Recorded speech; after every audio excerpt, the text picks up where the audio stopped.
Hello and welcome back for part 2 in my little craft series. If you didn't catch the first part, that one is all about how to pick the right market for you. And today we are going to talk about what to bring, more specifically what to stock for your craft market. So now you've already picked which market you're going to do. And a lot of that, if you watch that first video, is talking about what time of the year is it. So I'm going to give you some ideas on what to bring depending on the time of year. Now, when you're going to stock for a craft market, you want to think about 3 different price points. You want to have something that took a lot more time and it's going to be more expensive, so something bigger like a blanket. And then you're going to have your bread and butter in the middle, so something that you love to make, that you can make a lot of. Doesn't take too long to make, but that price point's going to be right in the middle. And then down here is something that's a really fast make and is something small, and you can have a cheap price point at your booth. So you want to think of something expensive to offer, your bread and butter in the middle, and then just a cheap item down in the bottom here. So talking about the time of year, if you've entered a summer market, you are probably not going to stock warm wool toques or beanies. So you're going to need to have some ideas on what to bring depending on the time of year and what people might be shopping for. So to make this easier, I'm going to break this down into seasons, and we're going to start with fall. So fall, what's in fall? Halloween. Anything Halloween themed. Home decor, so think pumpkins, those are super popular.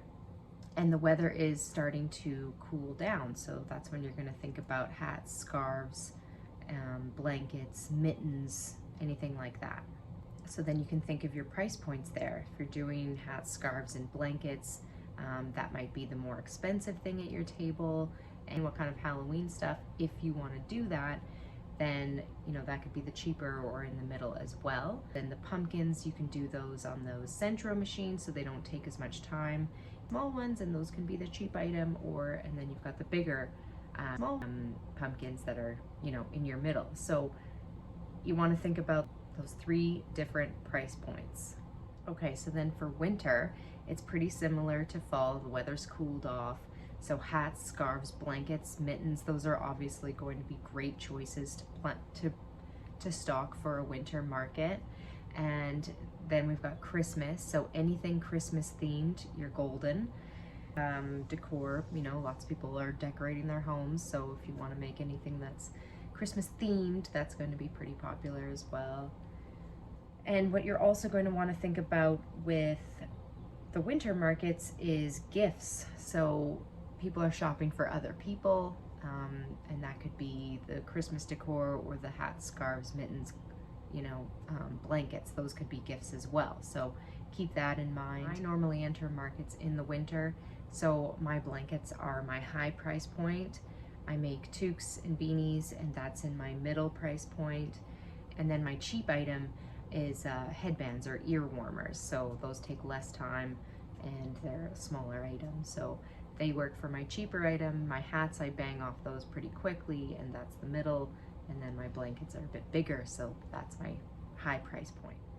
For spring, so now weather's warming up and people are not going to be buying hats, scarves, mittens, and blankets, let's say. So a big thing for spring, I would say, would be bags, any kind of bag. So purse, satchel, market bags, beach bag, just think bags, any kind of bag. Another one is all the plants are coming out, all the flowers are coming out, so anything with plants, you can make pot holders, the baskets that go over those cheap plant pots, I can't think of the word, and then the hanging plant baskets, I think that's kind of macrame, but if you're keen, maybe you could figure out how to make those. And someone said that they make succulents, which I thought was so cool because there's a plant that's not going to die, and I think that would be a really great selling point. And then look at trends. Bucket hats are pretty big right now, and I've seen a few crocheted bucket hats and they look pretty cool. So bucket hats, bikini tops, or any kind of summer top would be a good one, and Mother's Day is coming up in spring, so think Mother's Day. We want to think about dishcloths or coasters or anything, you know, that a mom might like. For summer, that's going to roll in with spring, so obviously the bikini, hats, and bags are going to fit well with summer. And another thing you could think about doing is wall hangings or keychains. You might want to think about doing a second craft if you haven't already. So, you know, maybe just some bracelets or cards or something else that interests you that also kind of complements what you're already doing. That would be a great idea. My last idea for what to stock, which would work for any time of year, is anything baby themed. So baby booties, baby hats, baby blankets, loveys, stuffed animals, anything that is geared towards baby or little kid, that's gonna work all year round. So to sum it up, when you're thinking about what to stock for a craft market, think about something that is going to be your high price point. You only need to bring a few of those because those should typically be more time consuming. And then you're gonna have your bread and butter in the middle, your core items that you are going to be making the most, and then just have a cheap item to offer as well, but something that's not gonna take too much time to make. All right, those are my thoughts on what to take to craft markets. If you guys have any more ideas, please comment and let me know your thoughts.